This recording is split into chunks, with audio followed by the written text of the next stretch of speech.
भारत के यशस्वी प्रधानमंत्री सम्माननीय श्री नरेंद्र मोदी जी,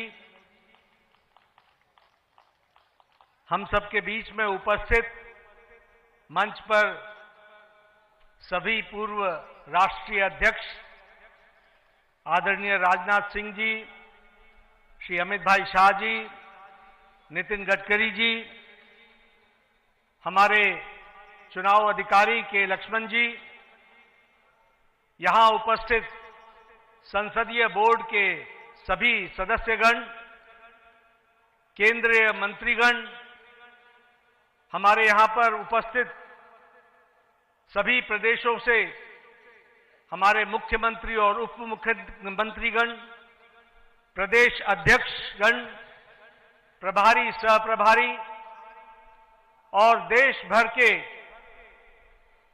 कोने कोने से आए हुए भारतीय जनता पार्टी के वरिष्ठ पदाधिकारी, कार्यकर्ता बंधु और मीडिया के माध्यम से जुड़े हुए हमारे करोड़ों कार्यकर्ता बंधु, यह आज बहुत ही ऐतिहासिक अवसर है जब भारतीय जनता पार्टी जैसी दुनिया की सबसे बड़ी पार्टी के राष्ट्रीय अध्यक्ष के रूप में हमारे नौजवान, ऊर्जावान, प्रतिभावान राष्ट्रीय अध्यक्ष श्री नितिन नवीन जी आज ये पदभार संभाल रहे हैं। मैं अपनी ओर से और करोड़ों कार्यकर्ताओं की ओर से उनको बहुत बहुत शुभकामनाएं देता हूं और इस विश्वास के साथ कि यह महान पार्टी, जिसे श्यामा प्रसाद मुखर्जी जी के नेतृत्व में भारतीय जनसंघ से वैचारिक पृष्ठभूमि में आगे बढ़ने का सौभाग्य मिला, दीनदयाल उपाध्याय जी का कठोर परिश्रम के माध्यम से पार्टी को देश भर में विकसित करने का सौभाग्य मिला और उसी को आगे बढ़ाते हुए अटल बिहारी वाजपेयी जी, अडवाणी जी, सुंदर सिंह भंडारी जी, कुशाभाऊ ठाकरे जी, ऐसे महान लोगों ने इस पार्टी को आगे बढ़ाने का काम किया है। ऐसी महान पार्टी के आप 12वें राष्ट्रीय अध्यक्ष के रूप में आपने जिम्मेवारी संभाली है। आपको बहुत बहुत बधाई और बहुत बहुत शुभकामनाएं। हम सब जानते हैं कि नितिन जी जो मूलतः कार्यकर्ता हैं, वैचारिक पृष्ठभूमि पर परिपक्व हैं और बहुत ही छोटी उम्र में 5 बार विधायक रह चुके हैं और वर्तमान में भी विधायक हैं। बिहार सरकार में कई बार मंत्री रहे हैं। हमारे राष्ट्रीय युवा मोर्चा के महासचिव के रूप में आपको सारे देश का भ्रमण करने का मौका मिला। आपने सारे देश को समझा। आप सिक्किम के भी प्रभारी रहे, आप छत्तीसगढ़ के भी प्रभारी रहे, जहां आपने सरकार को लाने में बहुत बड़ा योगदान किया। ऐसे हमारे नौजवान, ऊर्जावान और प्रतिभावान अध्यक्ष के रूप में आपने कार्यभार संभाला है। आपको बहुत बहुत बधाई, बहुत बहुत शुभकामनाएं। और इस विश्वास के साथ कि आप संगठनात्मक अनुभव के साथ साथ प्रशासनिक अनुभव भी रखते हैं, आप इस पार्टी को बहुत तीव्र गति से आदरणीय प्रधानमंत्री मोदी जी के नेतृत्व में इसको आगे ले जाएंगे। इस विश्वास के साथ आपको बहुत बहुत शुभकामनाएं। मैं आज के दिन हमारे आदरणीय प्रधानमंत्री जी को, हमारे संसदीय बोर्ड के सभी सदस्यों को, हमारे करोड़ों कार्यकर्ताओं को, सभी प्रदेश अध्यक्षों को मैं अपनी ओर से बहुत बहुत धन्यवाद देता हूं।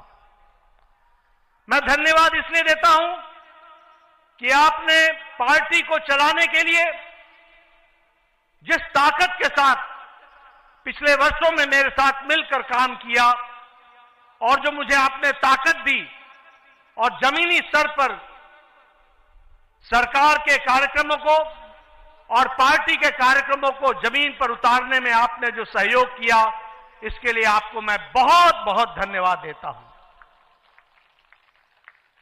मैं विशेष करके प्रधानमंत्री मोदी जी को धन्यवाद देना चाहता हूं, जिन्होंने हर पल, हर मौके पर, हर छोटी और बड़ी बातों की बारीकियों को आपने संभाल करके पार्टी को दृष्टि देते हुए कार्य करने का जो सुअवसर दिया और जो आपने ताकत दी, उस कारण से हम इस कार्य को कर पाए। आप देश के प्रधान सेवक होने के बावजूद भी, अति व्यस्त रहने के बावजूद भी, आपने पार्टी की छोटी छोटी बारीकियों पर ध्यान देकर के पार्टी को आगे बढ़ाने में पूरा योगदान जो दिया, उसके लिए मैं विशेष करके आपको धन्यवाद देना चाहता हूं। मित्रों, हमें यह ध्यान रखना चाहिए कि 2014 से आदरणीय प्रधानमंत्री मोदी जी के नेतृत्व में जो ये भारतीय जनता पार्टी का विजय यात्रा, विजय रथ चला है, वो बिना रुके हुए आगे बढ़ रहा है। इसका मूल कारण है कि आदरणीय प्रधानमंत्री मोदी जी के नेतृत्व को देश के मतदाताओं ने, देश के गांव, गरीब, वंचित, पीड़ित, शोषित, दलित समाज के सभी वर्गों ने इस बात को समझा है कि देश अगर आगे बढ़ रहा है और देश सुरक्षित तौर पर आगे बढ़ रहा है, तो वो आदरणीय प्रधानमंत्री मोदी जी के नेतृत्व में बढ़ रहा है। हमने देखा कि जब 2024 के लोकसभा चुनाव में जो हमारी आशा थी, उस आशा तक नतीजे नहीं आए। इस नतीजों ने न सिर्फ पार्टी बल्कि देश के जनमानस को हैरान किया। एक देश के मतदाताओं के मन में कसक पैदा हुई, देश के मतदाताओं के मन में एक टीस पैदा हुई और आपने देखा होगा कि देश के मतदाताओं ने ठान लिया कि अब कोई भी चुनाव आएगा तो मोदी जी को भरपूर आशीर्वाद देंगे और देश में पार्टी को आगे बढ़ाने में काम करेंगे।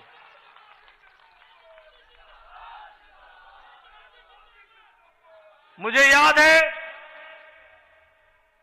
2024 के लोकसभा चुनाव के बाद विपक्ष के हौसले हरियाणा चुनाव में बुलंद थे। वो चुनाव के नतीजों के पहले ही मिठाइयां बांटने का इंतजाम कर रहे थे।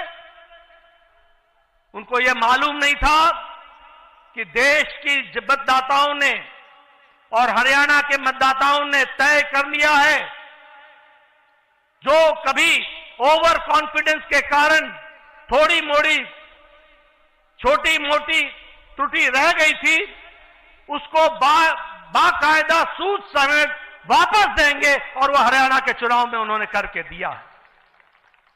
हमने देखा महाराष्ट्र में रिकॉर्ड जीत आदरणीय मोदी जी के नेतृत्व में हम सबको मिली। हमने देखा हम यहां पर विजय उत्सव मनाते थे। विजय उत्सव में बार बार दिल्ली के कार्यकर्ता आते थे, लेकिन दिल्ली के कार्यकर्ता अपना दिल्ली का उत्सव नहीं मना पाते थे। लेकिन आपके नेतृत्व में 27 साल बाद दिल्ली में भी कमल खिला और दिल्ली में भी भारतीय जनता पार्टी की सरकार बनी। उसी तरीके से बिहार में हम चुनाव जीते, लेकिन चुनाव ही नहीं जीते, हाईएस्ट स्ट्राइक रेट के साथ हम चुनाव जीते। ये हमको ध्यान में रखना चाहिए। अभी अभी महाराष्ट्र के म्युनिसिपल कॉरपोरेशन के चुनाव हुए हैं। आपको जानकर खुशी होगी कि 29 में से 25 municipal corporation Bharatiya Janata party ने और एनडीए ने जीती है। और आपको जानकर यह भी खुशी होगी कि बीएमसी में, बॉम्बे म्युनिसिपल कॉरपोरेशन में, मुंबई म्युनिसिपल कॉरपोरेशन में हम लार्जेस्ट पार्टी के रूप में जीत करके आए हैं। इस तरीके से हमने देखा है। गोवा के पंचायत के चुनाव हमने जीते। हमारे राजीव चंद्रशेखर जी यहां बैठे हैं। तिरुवनंतपुरम में पहली बार कमल खिला है, केरला में, इसको भी हमको ध्यान में रखना चाहिए। और आजादी के बाद जितने भी लोकसभा चुनाव हुए, पहली बार लोकसभा में केरल में भी हमने चुनाव जीता।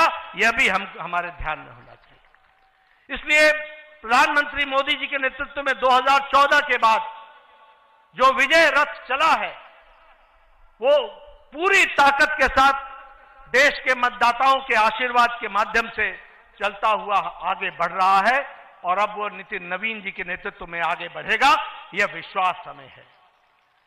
मैं यहां यह भी कहना चाहता हूं कि हमारी आज 20 राज्यों में सरकार है एनडीए की, 13 राज्यों में भारतीय जनता पार्टी की सरकार है। और अगर हम देखें तो गुजरात में हम 6 बार लगातार सरकार में विराजमान हैं।